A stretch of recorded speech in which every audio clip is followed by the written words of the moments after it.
Indian-made component found in Russian weapon for first time. Russia's advance in Ukraine has steadily slowed since November 2024. And about the continuous missile and bombing attacks on Ukraine. The latest news next.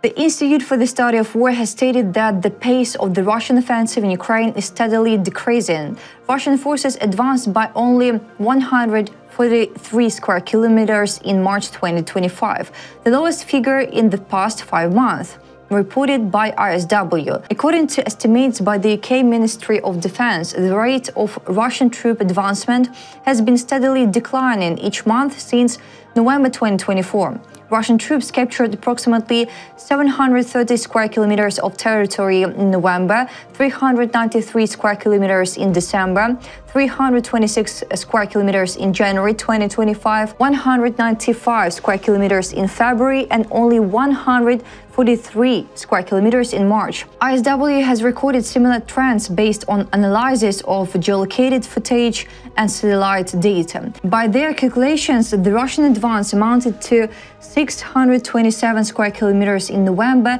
2024, 569 square kilometers in December, 427 square kilometers in January, 354 square kilometers in February, and 203 square kilometers in March. The UK MOD likely uses a different methodology or sources to assess Russian advances in Ukraine. But the UK MOD's report is consistent with evidence ISW has observed of decreasing monthly Russian advances between November 2024 and March 2025. Ukrainian forces have conducted localized counterattacks in the Pokrovsk and Toretsk directions in recent weeks, regaining lost positions in these areas and contributing to slowing Russian advances in Ukraine. ISW believes that the slowdown in the pace of land being captured is partly explained by successful operations by the armed forces of Ukraine. Ukrainian troops conducted local counterattacks on the Pokrovsk and Toretsk fronts in March, regaining lost positions in these areas and thereby contributing to the slowing of the Russian advance in Ukraine. Russian forces have continued to advance near the city of Liman in the Donetsk region. They are achieving success in certain areas of the line of contact, reported by Deep State Analytical Project. About details, Deep State reported that the situation in the Novokaterinivka-Nevsky area continues to intensify. Russian troops have an advantage in this area of the contact line and are actively carrying out offensive actions. In particular, assaults are being carried out near Novomykhailivka, and Russian units have had tactical success on the approaches to Nevsky and Nove. Katerinivka is under constant pressure from the Russian forces. Unfortunately, the situation in this area is not developing in the best way for the defense forces.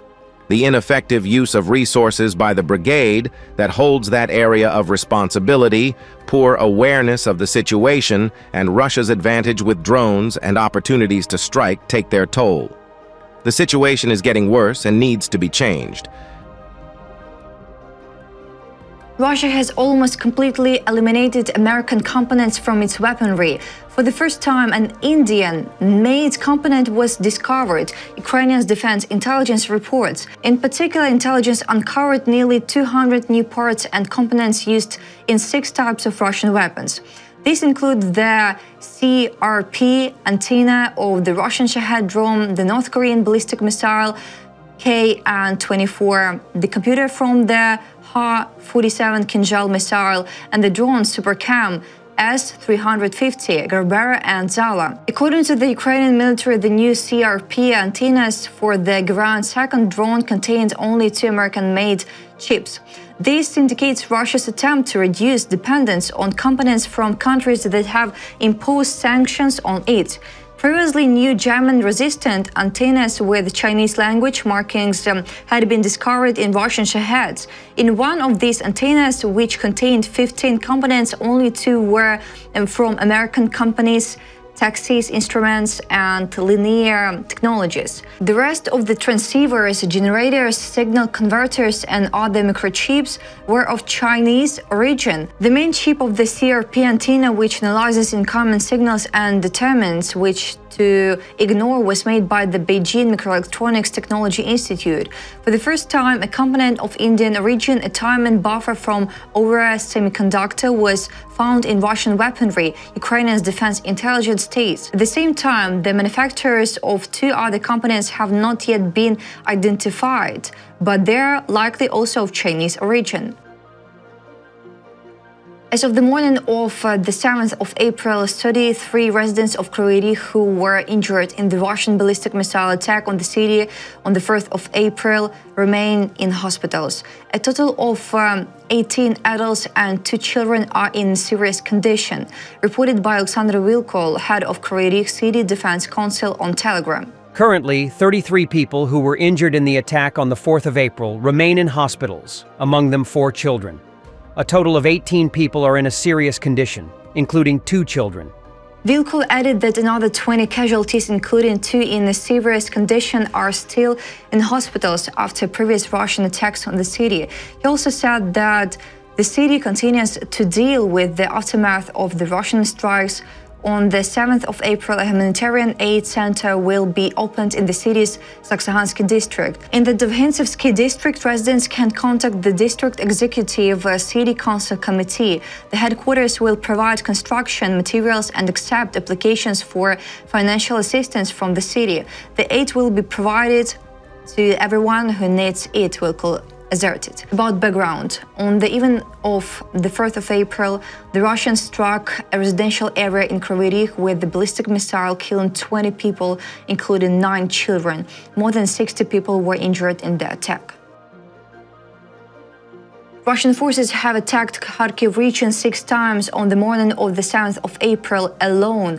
As a result of the attacks, 2 people sustained injuries, fires broke out, and the high-rise building, houses, outbuildings and power transmission lines were damaged, reported by Alexei Negubov, head of Kharkiv Region Military Administration, on Telegram. 0544, Kupiansk District, the town of Kupiansk. As a result of a strike on the 8th floor, the balconies and apartments of a 9-story apartment building caught fire, covering an area of 100 square meters. The building was partially damaged. A 67-year-old man and a 79-year-old woman were injured in the attack. Half an hour later, the Russians bombarded Kupiansk again and damaged the roofs of 5 houses. At 7:37 a.m., they struck the town for the 3rd time, causing fires over an area of 200 square meters in an outbuilding and a house. Then the Russians hit the outskirts of the village of Berezivka in the Bohodukhiv district with a guided aerial bomb. Then Russian FPV drones attacked the village of Ivashki in the same district and damaged 2 houses, outbuildings and power transmission lines. Also, the Russians attacked the village of Kupiansk-Uzlovy and houses were burning as a result of the attack. 3 people sustained injuries as a result of a Russian attack on the Nikopol district, Dnipropetrovsk region, on the morning of the 7th of April, reported by Serhiy Lysak, head of Dnipropetrovsk Region Military Administration, on Telegram. 3 people were injured in the Nikopol district this morning. In particular, a 57-year-old man. He was injured as a result of a kamikaze drone strike on the Pokrov Hromada. He will be treated on an outpatient basis. A Hromada is an administrative unit designating a village, several villages or a town, and their adjacent territories. The Russians also attacked the city of Nikopol with a drone, injuring 2 women aged 49 and 56. Both were taken to hospital in a moderate condition. That's all for today. Thanks for watching this video. Like and subscribe.